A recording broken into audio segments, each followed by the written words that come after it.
सावधान, यान वेई चिल्लाया। जू युई, और वो जू युई को पकड़ लेती है। यह क्या है? सू युई पूछता है। यान वेई कहते हैं, मुझे डर था कि तुम लड़खड़ा कर गिर जाओगे।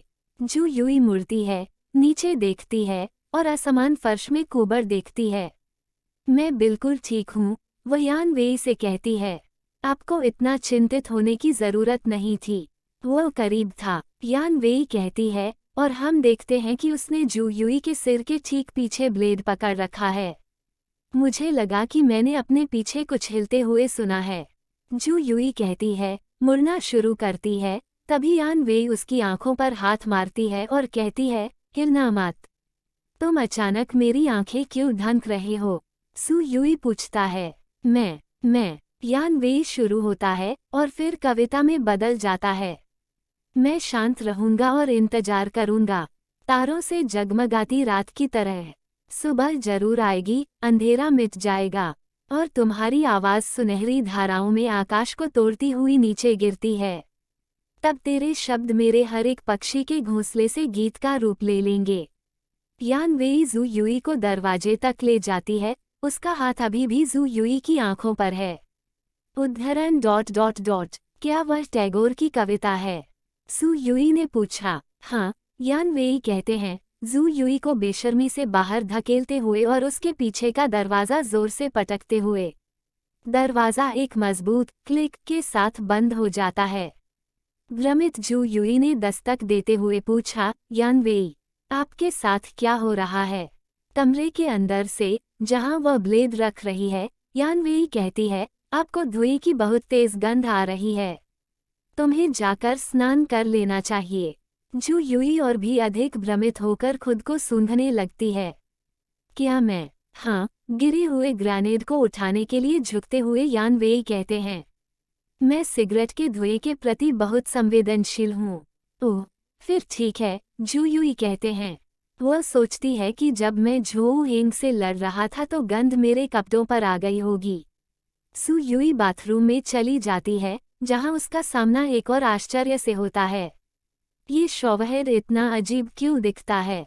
उसे ताज्जुब हुआ। जू युई नल चालू करती है और जल्द ही बाथरूम रणनीतिक रूप से रखे गए भाप के बादलों से भर जाता है। जैसे ही जू युई नहाती है, वह सोचती है, हाल ही में बहुत सारी दुर्भाग्यपूर्ण चीजें हुई हैं, मुझे वास्तव में अच्छे से धोना चाहिए।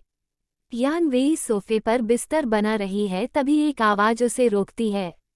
यान वेई, आप वास्तव में मुझसे सोफे पर सोने की उम्मीद नहीं कर सकते। माफ करें, मैं। यान वेई शुरू होती है और फिर वो ऊपर देखती है।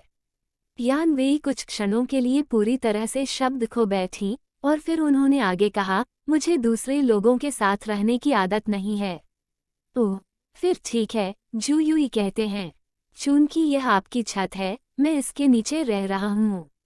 यान वेई कहते हैं, मैं ये देखने के लिए रसोई में जा रहा हूँ कि दलिया तैयार है या नहीं। यान वेई झींगा और अजवाइन दलिया के 2 कटोरे परोसता है और जू युई से कहता है, चलो खाते हैं। आप में बहुत सुधार हुआ है, जू युई ने उसे चिढ़ाया। क्या आप पिछले कुछ दिनों से गुप्त रूप से अभ्यास कर रहे हैं टिल्डा? यान वेई केवल अपना चेहरा अपने कटोरे में छिपाती है, परिश्रम पूर्वक खाती रहती है। सू युई ने खाने की मेज पर अभी भी शातिर अफवाहों की प्रति देखी। एमेन, आपने अभी तक ये पुस्तक होंगमेई को नहीं दी है। यान वेई ने अपना कटोरा नीचे पटक दिया। वह कहती हैं, होंगमेई की 2 दिन पहले एक कार दुर्घटना में मौत हो गई। मुझे क्षमा करें, सू युई कहते हैं। आप सॉरी क्यों कह रहे हैं? यान वेई ने जवाब दिया। तुम वह नहीं हो जिसने उसे मार डाला। इस समय यान वेई की बिल्ली गुड लक म्याऊं म्याऊं करती हुई प्रकट होती है। जीवन में सब कुछ वास्तव में अनित्य है, जू युई गुड लक को सहलाते हुए कहती है। 2 छोटे दिनों के भीतर हम में से प्रत्येक ने एक दोस्त खो दिया है। वह गुड लक चुनती है। पूरी दुनिया अटकलें लगा रही है कि मैंने झांग वान को मार डाला, लेकिन कोई और नहीं जानता कि हमारी 10 साल की दोस्ती कैसी थी। उसे झांग वान के साथ बिस्तर पर एक साथ बैठने लेटने की याद ताज़ा हो जाती है, जो एक कविता पढ़ रहा है। जीवन को गर्मियों के फूलों की तरह सुंदर होने दो और मौत को पतझड़ के पत्तों की तरह सुंदर। होने दो फ्लैशबैक में झांग वान एक और कविता पढ़ता है। सड़क अपनी भीड़ में अकेली है क्योंकि इसे प्यार नहीं किया जाता है। सू यूई फिर झांग वान के पास लौटकर उससे कहती है, यूई, मैंने ड्राइंग बंद करने का फैसला किया है। मैं आपका एजेंट बनने जा रहा हूं और आपकी किताबें प्रकाशित कराने में आपकी मदद करूंगा। झो हेंग उस समय तस्वीर में भी नहीं था। सू यूई याद करते हैं। यान वेई कहते हैं, मृतक चले गए, जीवित लोग आगे बढ़ रहे हैं। वास्तव में? सू यूई पूछता है। सच कहूं तो चाहे मैंने उसे कितना भी दोषी ठहराया हो, चाहे मैं उससे कितनी भी नफरत करूं, मैं वास्तव में कभी नहीं चाहता था कि वह मर जाए। क्या आप मुझ पर विश्वास करते हैं? यान वेई एक पल के लिए कुछ नहीं कहते हैं और फिर जवाब देते हैं, मुझे आप पर विश्वास है। आपको सच बताऊं, जू यूई कहती है, इससे कोई फर्क नहीं पड़ता कि मैंने उसे कितना दोषी ठहराया, मैं उससे कितनी नफरत करती थी, मैं वास्तव में कभी नहीं चाहती थी कि वो मर जाए। क्या आप मुझ पर विश्वास करते हैं? मुझे आप पर विश्वास है, यान वेई जवाब देते हैं। जू यूई प्रभावित हो जाती है, लेकिन फिर यान वेई कहते हैं, इसका कोई फायदा नहीं है अगर मैं अकेला हूँ जो आप पर विश्वास करता हूँ। अन्य लोग तो बस तमाशा देखना चाहते हैं, उन्हें सच्चाई की परवाह नहीं है। जू यूई उससे कहती है, ये काफी है कि तुम मुझ पर विश्वास करो। मैं हर किसी से निपटने का एक तरीका सोचूंगा। मुझे खेद है। यान वेई कहते हैं। जू यूई ने जवाब दिया, आप सॉरी क्यों कह रहे हैं? तुम वह नहीं हो जिसने उसे मार डाला। यान वेई कुछ भी कहने के बारे में नहीं सोच पा रहे हैं। जू यूई मेज से उठती है। वह कहती हैं, मैं थोड़ी थक गई हूँ, तो फिर मैं धुलाई का काम आप पर छोड़ दूंगा। आप जाकर कुछ नींद क्यों नहीं ले लेते? जू यूई को पीछे हटते हुए देखते हुए यान वेई कहते हैं। जैसे ही यान वेई बर्तन धोती है, उसे जू यूई के पहले के शब्द याद आ जाते हैं। सच कहूँ तो चाहे मैंने उसे कितना भी दोषी ठहराया हो, मैं उससे कितनी भी नफरत करती थी, मैं वास्तव में कभी नहीं चाहती थी कि वो मर जाए। क्या आप मुझ पर विश्वास करते हैं? यान वेई का मानना है कि भले ही उसने आपको धोखा दिया, फिर भी आप उस दोस्ती को नहीं भूल सकते जो आपके साथ थी। मैंने जो कुछ भी किया है, क्या उससे आपको दर्द हुआ है? यान वेई जू यूई के सोते हुए चेहरे को देखता है। यदि आपको एक दिन सत्य का पता चल जाए तो क्या होगा? क्या यह एक और विश्वासघात जैसा महसूस होगा? उसने एक हाथ से जू यूई के गाल को पकड़ लिया। मुझे माफ करे। जू यूई ने यान वेई का हाथ पकड़ लिया। यान वेई, वह कहती है, झांग वान की अंतिम संस्कार सेवा कल है। क्या तुम मेरे साथ चल सकते हो? जिस चर्च में झांग वान का अंतिम संस्कार हो रहा है, वहां शोक मनाने वाले लोग ताबूत के पास से गुजरते हैं और कार्यवाहक पुजारी प्रार्थना करते हैं, बहन झांग वान की आत्मा हमारे स्वर्गीय पिता के पास पहुंच जाए, अनंत जीवन के स्वर्ग की ओर बढ़ें, जहां कोई पीड़ा नहीं है। प्रवेश द्वार पर अचानक हंगामा मच गया। वो यहाँ कैसे? चौंके हुए पत्रकारों से पूछें। हम उसमें यहाँ आने की हिम्मत है। जू यूई के साहित्यिक प्रतिद्वंद्वी चू हुइजी की मांग है। मिस जू यूई। जैसे ही जू यूई और यान वेई चर्च में प्रवेश करते हैं, कोई चिल्लाता है, जू यूई।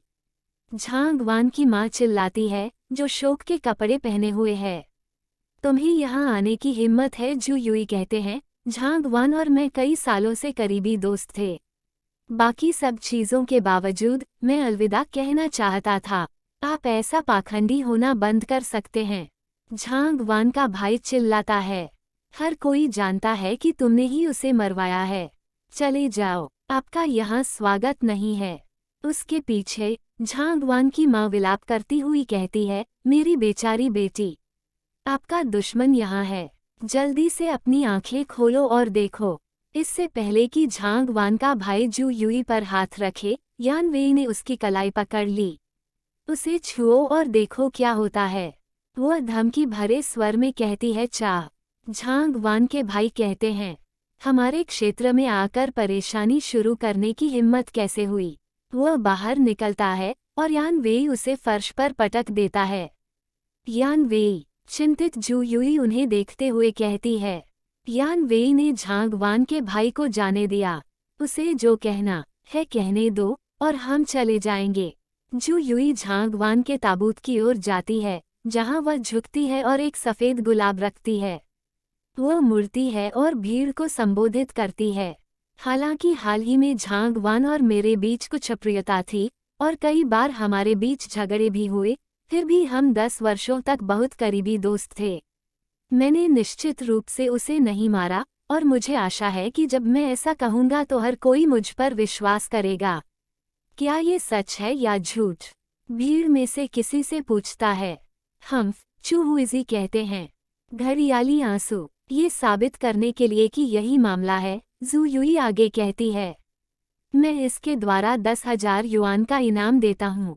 यदि कोई हत्यारे को पकड़ने में सफल हो जाता है या उनकी गिरफ्तारी के लिए जानकारी प्रदान करता है, तो पैसा उसका है। यान वेई पूरी तरह से अचंभित है। भीड़ चर्चा के उन्माद में फूट पड़ती है।